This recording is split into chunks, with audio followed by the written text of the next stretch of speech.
guys, it's Al from Loose Pixel, and welcome back.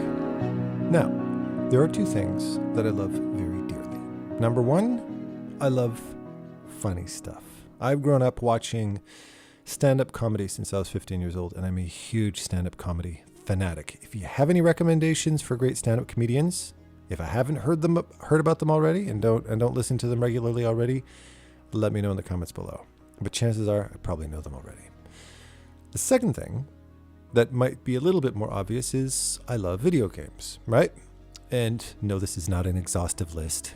So what about your children? No, screw my children. Today I want to talk about video games and comedy. Well, at least I want to be inspired by video games and comedy. Because if you can combine those two concepts together, then you have created a recipe for content on YouTube that I will binge on endlessly. And my two personal favorite video game review channels that incidentally and not coincidentally are comic video game YouTube channels. My number one funniest favorite is Girlfriend Reviews. So shout out to Girlfriend Reviews if you're listening. And the second one, which also gets an equal shout out, is Zero Punctuation. And what actually inspired today's art talk is actually a subset of that, where he created a new thing called Extra Punctuation, where he talks about video game concepts in general. Zero Punctuation, if you haven't watched or listened to it, is generally a video game review talking about a specific one, where Extra Punctuation is where he talks about video game concepts and practices, etc., etc. And this one in particular, the one that inspired today's art talk, really hit the nail on the head for me. It's called Bad Games Are Better Than Boring Games. It's a fairly recent video. At least I think it is. And in it, he compares really big budget AAA games with all the bells and whistles all slapped and tacked on top of it. And he compares that to lower budget, very often completely unknown, sometimes indie, sometimes mobile games that might subjectively be garbage, but have some kind of a spark to it. There's something about it. There's some mood. There's some purpose. There's some design element. There's some premise to this game that there's something there. There's something memorable about this. Whereas you compare that to the AAA big budget stuff that we tend to see far too much nowadays, EA or Ubisoft for that matter too. It's just this uninspired, rehashed kind of crap. Now, I'm not dissing on everything that Ubi does. I am dissing on everything that EA does. Screw them. They're garbage. But Ubisoft can sometimes produce some pretty cool shit. But, just games that have gotten so caught up in politics and, throwing money at producers. I've worked for these companies, or at least I've worked at EA. And it's watered down politics disguised as a video game. So it's forgettable. It's meaningless. It's just filler, that usually has microtransactions embedded into it and everything like that. So it's a really shitty experience, and it's easy to walk away from. It's easy to lose loyalty for companies like that. But when it comes to these indie developers, there might be something there. You can kind of sense what inspired them. There's a little bit of nostalgia. There's a little bit of thoughtfulness. There's a uniqueness in there. There's a creative. There's an artist behind that piece of artwork. And it filters through sometimes. Even if the game is subjectively kind of shitty, it's objectively memorable. And that ties in perfectly to a lesson that I've seen both demonstrated in great artists that you probably follow, and or is advocated for and even taught by artists. And I have a deep respect for artists that advocate for this element of art. Bad art versus boring art. And there's a very strong distinction to be made between these two. I've referenced talking about, ArtStation, for instance, which is an amazing site. That, incidentally, if you aren't aware of this, it's actually based here in Montreal, where I'm located. So shout out to Montrealers out there. And it's an amazing site, but I very often refer to when you're scrolling through that main page of all the kind of like the hot hit art out there, which they're uploading like 6 million pieces of art per minute, which makes you feel very humble about your quote output, for lack of a less cringy word. Yeah, there's a bunch of talent. There's hundreds and hundreds of artists presenting their stuff on the site, and you can just scroll indefinitely and see just one head turner after another. But I also make reference to the fact that despite the fact that there's a lot of very skilled, technically strong stuff out there, how much of that art actually turns your head and makes you go, ooh, there's something about that. There's something about that.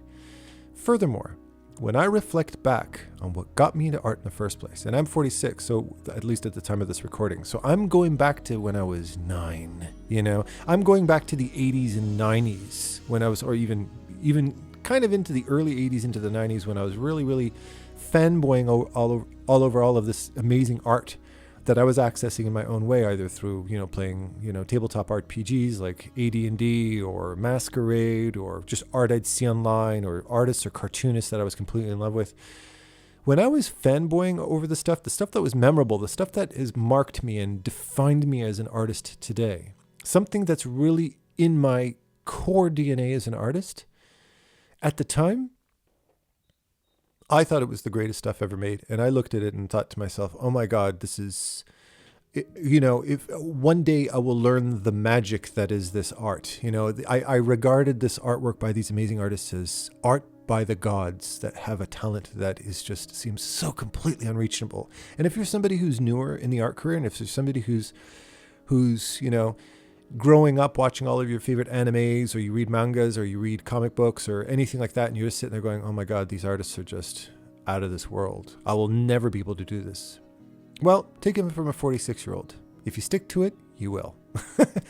But my point is, when I revisited that art, grown up, after I'd been through school and after I'd worked professionally and I'd started to gain some skill, because it's very easy to kind of lose track of your growth curve, because it's kind of a slow, constant, trickling growth. It's not something that just happens overnight. When you revisit this old art, one of the things that might surprise you is, wow, a lot of that art that I completely lost my mind over is kind of average. It's not really super technically strong stuff out there. It's not, if you compare it to what a lot of artists do today, in a lot of cases, it almost comes across as being amateurish. But it's still awesome. It's still awesome. I'm still looking at that going, even though I'm looking at it from a technical perspective, the line work is a bit meh, or the values are a bit off, or the design's a bit I still look at it and there was something very, very powerful about the thought process, the creature itself. You can call it what Anthony Jones calls in one of his Gumroads, the cool factor. It's got that cool factor to it, or it's got that comic factor, or it's got that unique factor to it. I remember there was this one particular, I remember when I was really young, and I wouldn't even be surprised if it's what inspired Mike Wazowski in Monsters, Inc. There was this Choose Your Own Adventure book that I used to read when I was a kid. I used to binge on those books when I was a kid. And there was this one particular page that had an illustration of an eyeball character that looked remarkably close to Mike Wazowski. It was basically an eyeball with a smile, with a little tuft of hair on the top of his head, with two arms and legs. Just think of Mike Wazowski with black arms and black legs and a little bit of a tuft of hair on top, and didn't have that eyebrow fold on the top. It was just a bald eyeball. And I remembered that. I remembered it because I used to draw it and doodle it every chance I got when I was in school. It used to be kind of like my doodle character. I would draw this cute little eyeball character. I remembered that. It stuck in my head as a kid. And to this day, I remember it like it was yesterday. If only I kept that book. I didn't realize how important that would be. And I didn't realize maybe when I was 10, 12 years old that I would be referencing it in an art talk in 2022. Who knows? But I do remember it. And I do know if I saw it, I would remember right away. But it wasn't technically a strong drawing. It was technically okay. It was good enough to get into a book. So obviously this artist was doing this professionally to a certain degree. but the idea was really cool and original. So cool and original that, hey, well, Mike Wazowski was born. Maybe of it, inspired by it. Maybe great minds think alike. Who knows? It's irrelevant. The fact of the matter is that it's something that left a mark on you. And if you think about that, just take that one concept, that eyeball with arms and legs, and think about what Disney Pixar prioritize as a company when it comes to creating characters. Look at what they create. Look at Mike Wazowski objectively and ask yourself the question, how complex a character is he? He's not complex at all. He's not some fancy high-tech, Metal Gear Solid design type of drawing. Not that I'm dissing Metal Gear Solid. I think it's an awesome game. I love it. One of my favorites, as the art is too. But it's a very, very simple concept, isn't it? But there's the comic, silly, creative, memorable, minimalistic element about Mike Wazowski. And then you combine him with Billy Crystal's voice acting, his kind of sarcastic acting, and you've got yourself such a stellar character that you'll never forget. And you probably growing up as a kid, or maybe even growing up looking at Monsters, Inc., watching that, and you don't question Mike Wazowski's existence. It's kind of embedded in your brain, in your DNA, as a real living character. He's a living creature. He's somebody who you recognize. And a little fun fact, by the way, something that I realized, I've been listening to a lot of the Huberman Lab. I actually listen on Apple Podcasts, but you can find him on YouTube. He's a neuropsychologist and a neurosurgeon who does these amazing long-form podcasts where he talks about neuroscience. Pretty fascinating stuff. It was actually my tattoo artist, Julie Hamilton, who recommended him. Shout out to Julie Hamilton if you're listening. Amazing. And in it, he talks about something really, really interesting, is that your brain actually produces a neuron or whatever. I can't remember the specific term he was referring to, but an actual neuron associated with a person that you know. So, for instance, if I say Sandra Bullock, you just pictured her face in your head, didn't you? If you know who she is, obviously. But if I see Sandra Bullock, you probably have a face in your head. You're probably picturing her with her big characteristic Sandra Bullock smile. Reminds me a lot of my sister. Like, Sandra Bullock is literally my sister. It looks a lot like her. Think of Angelina Jolie crossed with Sandra Bullock, and you've got my sister. Even her personality. But the reason you remembered her is because there's a neuron in your brain that is designated specifically for her. You've created a Sandra Bullock neuron. Now, I'm probably using the wrong term. It's probably not a neuron, or maybe I'm right. But you get the idea. That same thing applies to Mike Wazowski. That same thing relates to Sully and to Boo and all of these different characters. You've created life. You've played God. You've literally fashioned life, and you've created a memorable form. You created that neuron in people's brains of this character.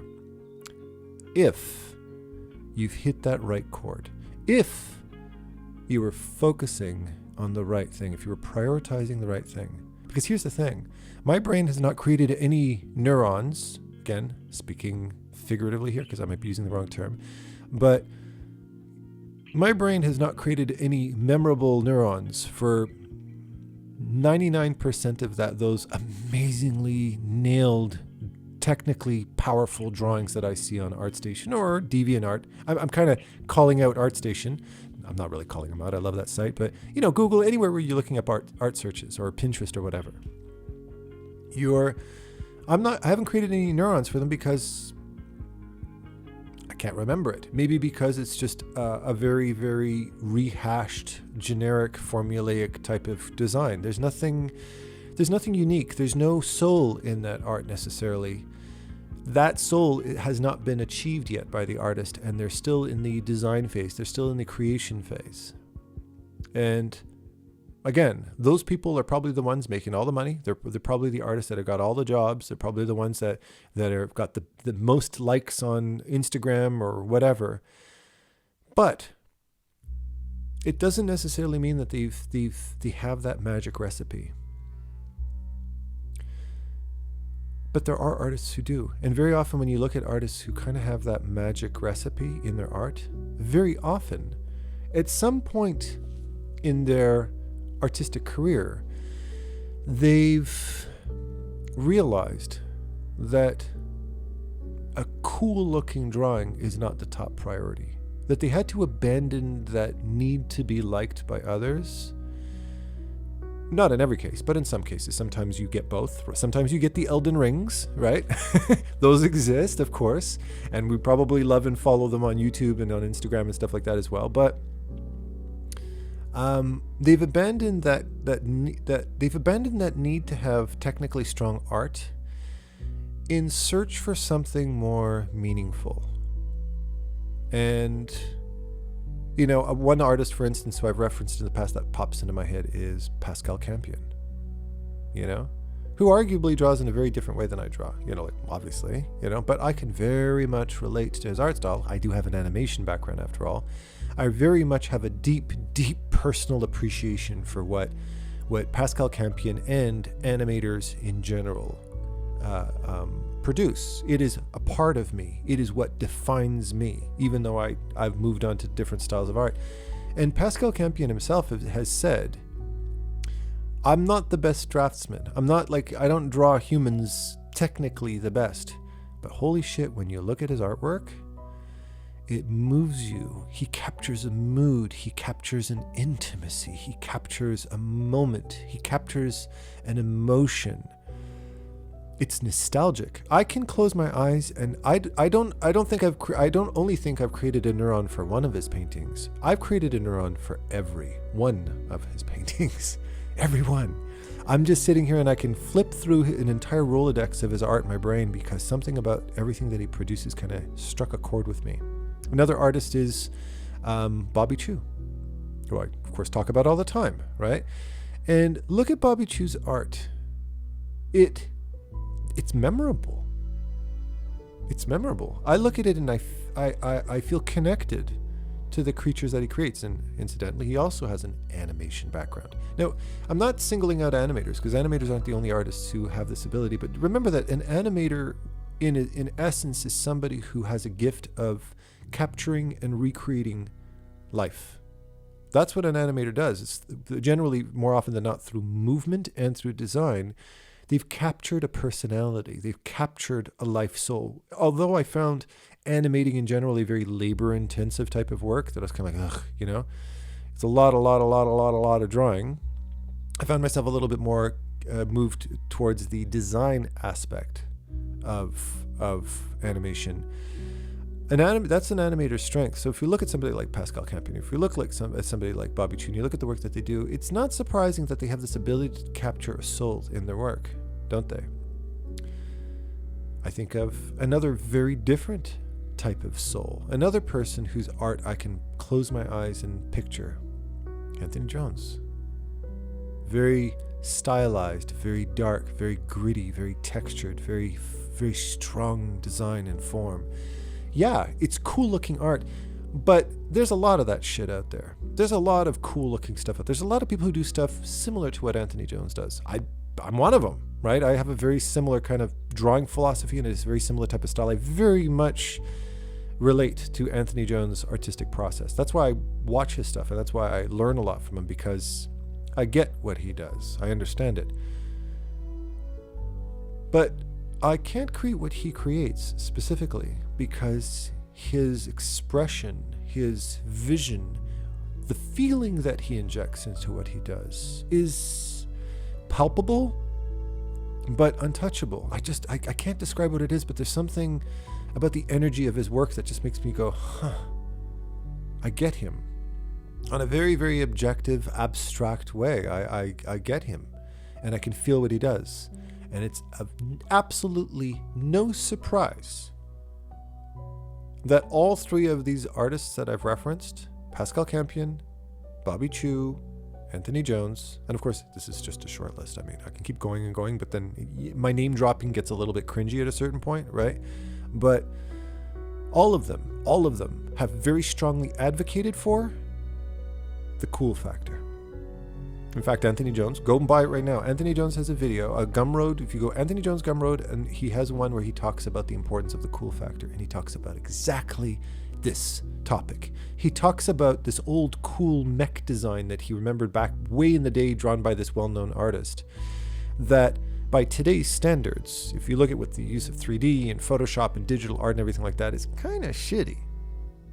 But it's got the cool factor in the design. You can tell the guy who drew this mech really nerded out over mechs a lot. This was this artist's real bread and butter, and they really lived and breathed this culture. You knew they were really legit in this expression, in this artistic expression, and it resonated through perfectly into that design. And it's that kind of mech design that Anthony Jones demonstrated that you could translate into a modern context. You could take that old cool art and translate that into modern art. A really good example of a video game that's achieved this really successfully is a game I got for my son Lucas just a couple of days ago. He's been playing it all week. Metroid. I grew up. I remember when I first got Metroid. Although I was never a big sci-fi guy, I binged on Metroid. In fact, I have a very memorable experience with Metroid. If I can go off on a small tangent, I got this like brown sofa chair. And I don't know where I got it. Maybe I found it on the road. Maybe somebody was throwing it out. In my neighborhood in NDG, people were always putting things on the curb and I would just grab it. You know, I would furnish my room with stuff I found on the curb. Probably not the safest thing to do, but whatever. And I had this brown, ugly ass sofa chair and I brought it in my room and I sat down in front of my TV and I binged on Metroid for, I don't know, probably like 7-8 hours. I learned a very valuable lesson that day. I sat down, I'm sitting in front of the TV. The TV's about 4 feet in front of my face. I'm playing Metroid, and I was playing it for hours and hours and hours. And then at one point, my mother must have been cooking something. It was probably around dinner time at this point, and I went, oh, it smells good. I realized I hadn't eaten all day, so I got up real fast, and I went to go to the kitchen, and I realized I had been sitting for about 6-7 hours straight. And I got up, and I'm standing at the threshold of my bedroom, and I went, ooh, I don't feel too good. And the next thing I knew, I was lying face down on the ground through the threshold of my door, and my skis, my downhill skis, were lying on top of me. And it was my first ever experience of passing out. So there you go. There's a trip down memory road. But I binged on Metroid. And sure enough, Lucas got Metroid, and I started watching that game. And to my great delight, watching him play this modern, updated Nintendo Switch version of Metroid, yeah, the graphics were improved. Yep, there's new creatures and things, but they really made a point of not putting all of their eggs into the upgraded graphics thing. They really made a strong effort to capture the essence of the original Metroid. And I'm watching this game, watching him playing, and I'm going, holy shit. The way the doors, you'd shoot at the doors and they'd open up like these bubbles and close. And like the way she would slide, you know, and she'd do slide under a thing, and the way she'd shoot, and the different upgrades of the different guns and the monsters and the cinematics for the monsters when they'd show up. I'm sitting there going, yeah, they nailed it. And it rekindled this cool factor for me watching him play Metroid. I was like, yeah, man. They really, whoever produced Metroid, if you're listening, you really you nailed it, guys. You know, you really nailed it. How well done was that? I love the fact that they respected. Here's another really good example. Here's the best fucking example I could possibly throw at you. And God, yes, I'm so happy I have this. I can say this out loud. Elden Ring. Yeah. You know, when Demon Souls, the remake, came out, I love the original Demon Souls. When the Demon Souls remake came out, a lot of people, even Vati included, said, you know, Blue Point really nailed it with the graphics. And they were talking about how they did facial animations and the beautiful, beautiful, beautiful, beautiful image. Beautiful, beautiful game. Man, did they do it. Man, did they take Miyazaki's vision. Very much respect Miyazaki's vision, but just injected it with visual steroids. But something was lost in that.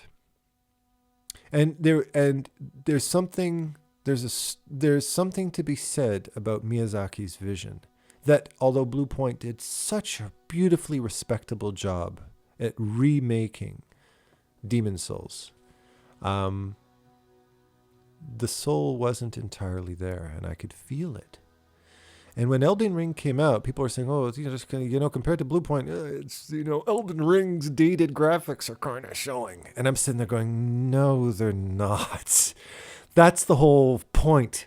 That graphic style, that lighting style, that texture style, the fact that the faces don't emote, the like apart from the blacksmith, having in Dark Souls 2, apart from the blacksmith having facial animation."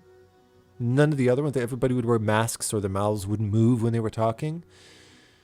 I don't consider that a weakness in any Souls game. In fact, I find it a catalyst for the type of art that I produce nowadays. There's a melancholy, there's a loneliness, there's a feeling of emptiness in a Souls game that makes you feel utterly lost in this big, scary world. And that's what Miyazaki captures. That's essence. It's not in the graphics, although the graphics are arguably some of the most beautiful graphics. I mean, it's artistically the most fucking beautiful game I've ever played in my life. I've even been thinking about doing an artist's review of Elden Ring, but there's a problem. I haven't been able to do this review because every single square centimeter of that game is an artistic masterpiece. Where the hell do I start? Where do I start? Every bush, every leaf, every blade of grass, every moldy covered stone, everything is just, holy effing Christ, it's beautiful. Where do I start? It would be the longest video I've ever produced in my life.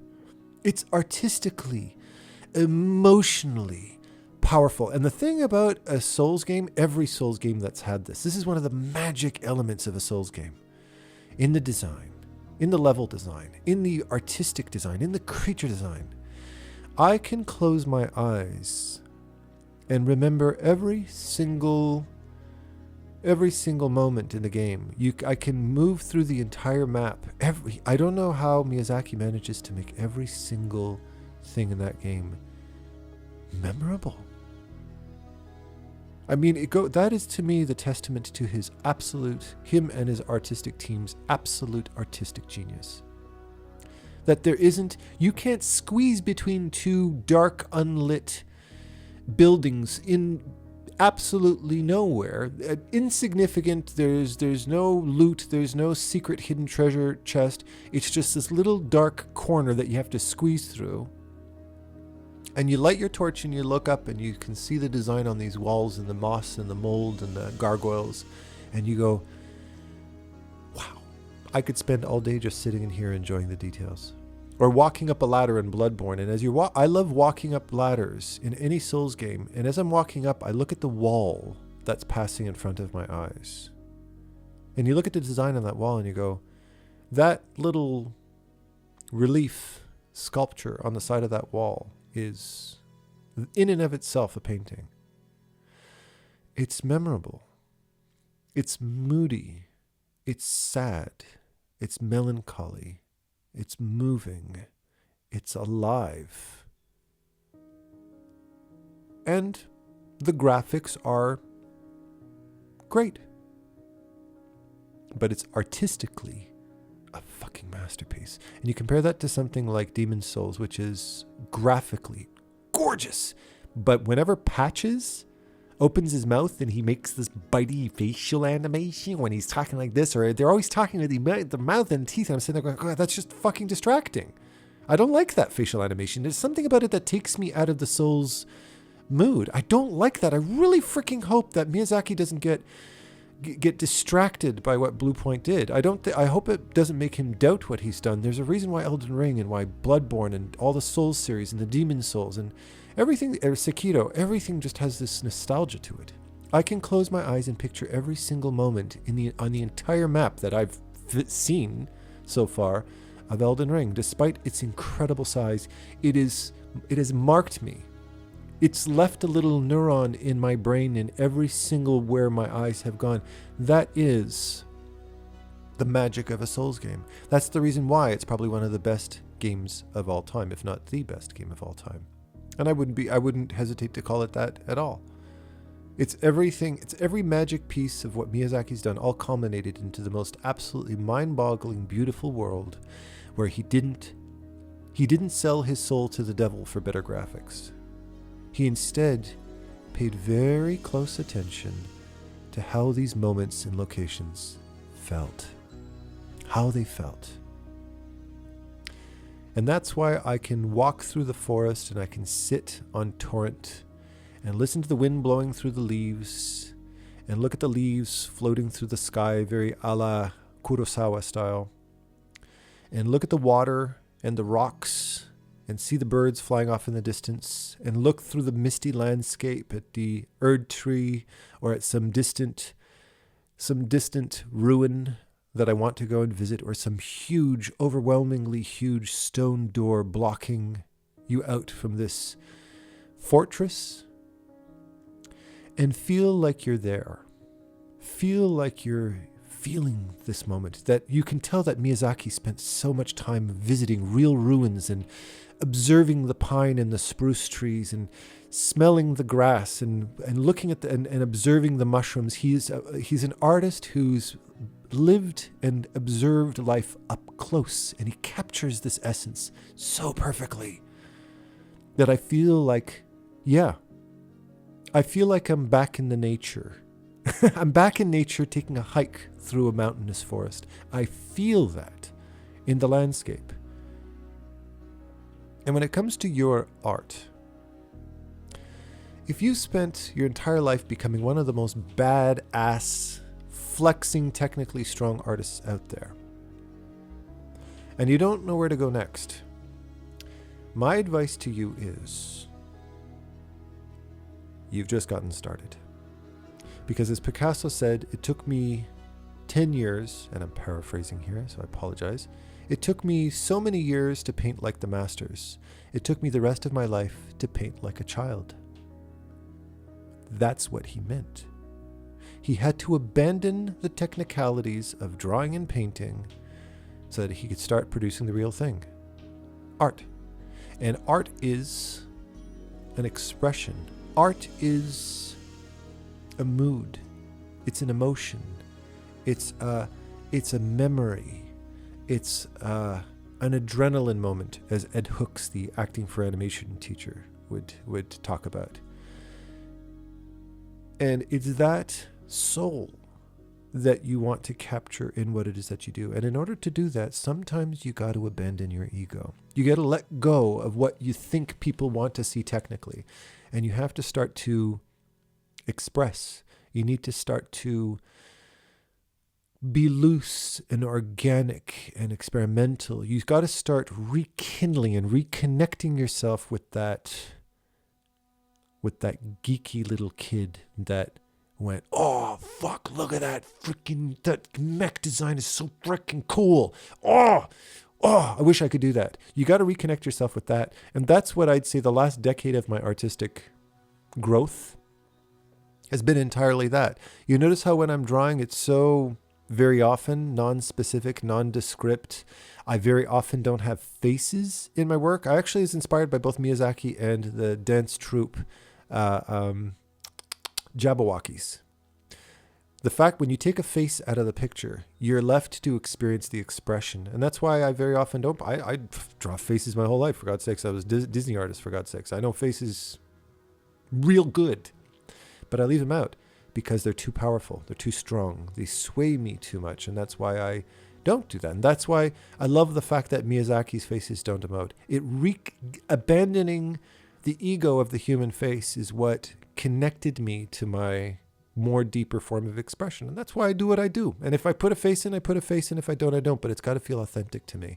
I'm always aiming to create that neuron, that memorable feeling in my art, in whichever shape or form it comes in. And I've never felt more rewarded by my art today than I've ever been in my entire life. Even if it's not the best looking art I've done, even if it's not the technically coolest looking drawing I've ever done, I remember it. It matters to me what I draw now. And I want you to have that experience too, because there's nothing in the world like it. Cool? So, with that said, again, I love you all with all my heart, and happy painting. Take care.